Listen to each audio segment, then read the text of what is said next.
সকালবেলা উঠে দেখি চা খাওয়ার সময় যে বিস্কুটের কৌটোয় বিস্কুট শেষ হয়ে গেছে। তো তার জন্য নতুন একটা প্যাকেট এখন এখানে খুলে বিস্কুটটা ঢালছি। মা বলল যে নতুন একটা প্যাকেট ঢেলে নে। তো আমরা এই বিস্ক ফার্মের যে মারি রিচ যে বিস্কুটটা সেটাই খাই, আর একটা খাই বিস্ক ফার্মের যে নোনতা যেটা আসে সেইটাই খাই। তো এই দু ধরনের বিস্কুটই মানে আসে। তো প্রত্যেকবারই প্যাকেট খুললে ভাঙাচোরা বিস্কুট পাওয়াই যায়, কিন্তু এইবার হলো গিয়ে একদমই ভাঙাচোরা বিস্কুট পাওয়া যায়নি। সব বিস্কুটগুলোই খুব ভালো ভালো ছিল। তো এটা দেখে খুব ভালো লাগলো। হ্যালো, গুড মর্নিং সবাইকে, welcome back to my channel. আর এখন হলো গিয়ে বাজে তোমার 9টা মতো। তো বিস্কুট নিয়ে ঘুরে বেড়াচ্ছি, চা খাবো। তো চলো, চাটাও গরম করা হয়ে গেছে। আর ছেলে এখনও ঘুমোচ্ছে, এখনও ওঠেনি, তো বিছানা এখনও গোছাতে পারিনি। তো উঠলে তারপর ওকে খাওয়াবো টাওয়াবো, তারপর বাবা একটু নিয়ে গেলে আমি বিছানাটা গুছিয়ে নেব। তো তার আগে মোটামুটি সকালের কাজকর্ম আমার কমপ্লিট হয়ে গেছে। তো চলো, তোমরা ভিডিওটা দেখতে থাকো, আশা করি তোমাদের ভালো লাগবে। আর হ্যাঁ, তোমরা কেমন আছো সেটা বলো, আমিও কিন্তু ভালোই আছি। তো চলো ভিডিওটা দেখতে থাকো। তারপরে চলে এসেছিলাম সবজি বানাতে। দেখতেই পাচ্ছ বাঁধাকপি নিয়ে যাচ্ছি, আর মা এখানে দেখতেই পাচ্ছ লাউ কেটে নিয়েছে। তো লাউয়ের নিরামিষ হবে, আর পটল হলো গিয়ে পটলের তরকারি হবে, পটল আলুর তরকারি হবে, যার জন্য আমি এখানে পটল কেটে নিচ্ছি। আর বাঁধাকপির বড়া করবে। তো আমাদের বাড়িতে কিন্তু বেশিরভাগই নিরামিষ হয়, মানে মা একাদশী করে, তারপর বিভিন্ন তিথি পড়লে নিরামিষ খায়। অমাবস্যা পূর্ণিমাতেও নিরামিষ হয়। তো আগে পিছে 2-3 দিন, মানে একাদশীর আগের দিন, একাদশীর দিন, একাদশীর পরের দিন, এরকম নিরামিষ হতে হতে তো 3-4 দিন মোটামুটি নিরামিষ হয়েই যায়। আর সপ্তাহে তো বৃহস্পতি শনি এগুলো তো নিরামিষ আছেই। তো আমাদের বাড়িতে একটু নিরামিষ বেশি হয়। আর ঠিক তেমনটাই উল্টো, আমার শ্বশুর বাড়িতে আমিষটাই বেশি হয়। তো এক একটা বাড়িতে এক এক রকম। তো শ্বশুর বাড়িতে যেমন আমিষ বেশি হয়, তেমন আমাদের বাড়িতে কিন্তু নিরামিষটা একটু বেশি হয়। তো ওখানে গেলে সেই জন্য আমিষ খাওয়া বেশি পড়ে যায়, আর এখানে থাকলে নিরামিষটাই বেশি খাওয়া হয়। আর হলো গিয়ে তো সবজি বানাচ্ছি, এখন পটলগুলো ছুলে নেব, আর তারপরে আলুগুলোও ছুলে নেব। আর আজকে ছেলের হলো গিয়ে সবজি বানাচ্ছি, মানে বানাবো। তো ছেলেকে মাছের ঝোলই করে দেবো, কারণ অনেক দিন হলো গিয়ে ওরও নিরামিষ হয়ে যাচ্ছে। তো বাচ্চা তো মুখটা মানে একটু চেঞ্জ হবে, তো ওর জন্যেই খালি মাছ করা হবে, আমরা সবাই নিরামিষ খাবো। তো ওর জন্যে মাছ মানে এনেছে, আলাদা এনেছে বলতে আমাদের সবার জন্যেই এনেছে। আমরা ওটা মা রেখে দেবে, আর ওর জন্যে এক পিস মানে করে দেওয়া হবে। তো তার জন্যে হলো গিয়ে আমি এখানে সবজি বানিয়ে নেব। আর কি বলো তো, ভিডিও আমার শ্যুট আগে করা থাকে, কিন্তু হলো গিয়ে ভিডিও আমার এডিট করতেও সময় পাই না, তারপর ছাড়তেও সময় পাই না, যেহেতু একটা বাচ্চা নিয়ে থাকি, মানে ছেলে এখন তো আরও দুরন্ত হচ্ছে, যত বড় হচ্ছে, তো একটুও সময় সেরকম পাই না। ভিডিও ধরো শ্যুট করার সময় পেলাম, তো এডিট করার সময় পাচ্ছি না। তো এডিট করার সময় পেলে ছাড়ার সময় পাচ্ছি না, এরকম হতেই থাকে।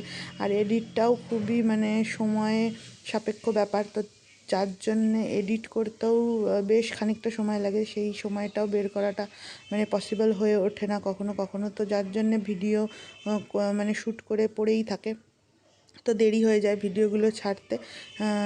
মানে প্রতিদিনের ভিডিও আমি সেইভাবে ছাড়তে পারি না, তো তোমরা একটু অ্যাডজাস্ট করে নিও।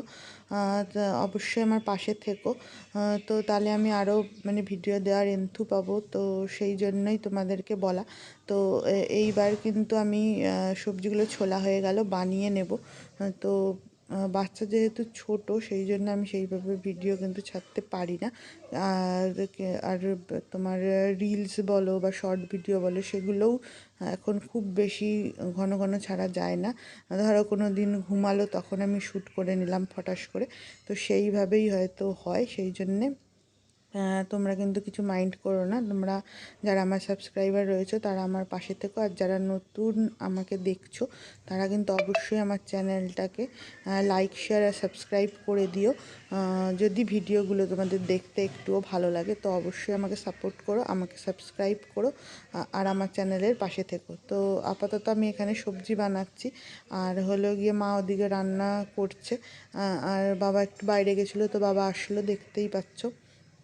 তো এমন একটা মানে কাণ্ড ঘটবে একটু পরে, তোমরা দেখতেই পাবে যে মানে আমাদের মানে মাথায় হাত পড়ে গেছিলো সেই দিন। তো তোমরা দেখতে থাকো, অবশ্যই দেখতে পাবে যে কি ঘটেছিল। তো এই যে মাছের ঝোলে, আমি ছেলের মাছের ঝোলে কিন্তু এরকম লম্বা লম্বা করে সবজিগুলোকে কেটে দিই। তো গাজরও লম্বা লম্বা করে কাটি, আলুও লম্বা লম্বা করে এরকম কাটি, মানে একটু পাতলা পাতলা করে, আর বিনসগুলো একটু লম্বা লম্বা করে কাটি, যাতে মানে সেদ্ধটা ঠিকঠাক হয়, মানে তাড়াতাড়ি হয়ে যায় আর ঝোলটাও তাড়াতাড়ি হয়ে যায়। তো তার জন্যেই কিন্তু এইরকমভাবে আমি সবজিটা কেটে নিই। তো তোমরা অবশ্যই দেখতে থাকো, আর অবশ্যই কমেন্ট করে জানিও যে তোমাদের আমার ভিডিও দেখতে কেমন লাগছে, বা ভিডিওতে আরও কি কি ভিডিও করলে সেটা ভালো হবে, সেগুলো যদি তোমাদের মানে ইচ্ছে হয় তো আমাকে বলতে পারো কমেন্ট করে। তারপর তোমাদের যদি কোনো রকম কোনো প্রশ্ন থাকে সেটাও কিন্তু তোমরা আমাকে কমেন্টের মাধ্যমে জিজ্ঞেস কিন্তু অবশ্যই করতে পারো। তারপর দেখো এখানে আমি বাঁধাকপিটা কুচি কুচি কুচি কুচি করে বানিয়ে নিচ্ছি, যেহেতু বড়া হবে। তো বড়াটা এখন করবে না, এখন মাখিয়ে টাখিয়ে সব রেখে দেবে। বড়াটা কিন্তু এই খাওয়ার আগে আগে গরম গরম ভেজে নেবে, তাহলে কিন্তু বড়া খাওয়ার মজাই আলাদা হয়, মানে খুবই ভালো লাগে। আর এখন যদি ভেজে রেখে দেয় তাহলে কী হবে বলো তো, বড়াটা একদম ঠান্ডা হয়ে যাবে, আর তখন মানে খেতে একটুকু ভালো লাগবে না। যার জন্য আমরা এরকম বানিয়ে মাখিয়ে টাখিয়ে সব রেডি করে রেখে দিই, যখন খেতে বসার আগে আগে মানে আমি হোক মা হোক ভেজে নেয় বড়াটা, তাহলে গরম ভাতের সঙ্গে বড়াটা খেতে কিন্তু খুবই ভালো লাগে। তো চলো, তো আমি তো এখানে মোটামুটি সবজি বানানো আমার মোটামুটি কমপ্লিট হয়েই যাচ্ছে।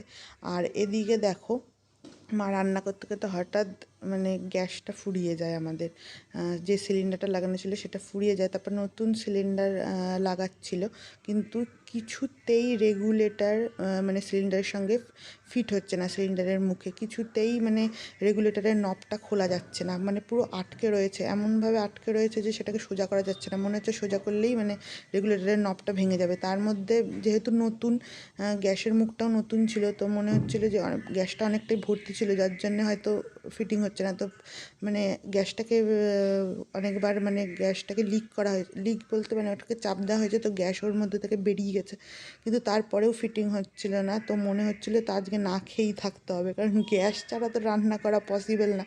তারপরে আধ ঘন্টা 1 ঘন্টা চেষ্টা করার পর কিন্তু আমাদের গ্যাসটা ঠিক হয়েছিল, জ্বলেছিল। তারপর ওখানে দেখতেই পাচ্ছ বাঁধাকপির বড়ার জন্য রেডি, আর এখানে নিম পাতা মাছ ছাই নিয়েছে। অ্যাট লাস্ট দেখো গ্যাস জ্বলছে, মানে আমরা আজকে খেতে পারবো। তো এখানে বেগুন এনেছে বাবা, নিম বেগুন হবে। তো তারপরে এত ঝামেলা, 1 ঘন্টা প্রায় লেট হয়ে গেছিলো সব কিছু। তো সেই জন্যে খাওয়া দাওয়াতেও অনেক লেট হয়ে যায়, প্রায় 3টে 3:30 এরকম বেজে যায়। তো তারপরে খাওয়া দাওয়া করে রেস্ট নিয়ে বিকেলে একটু বেরিয়েছিলাম।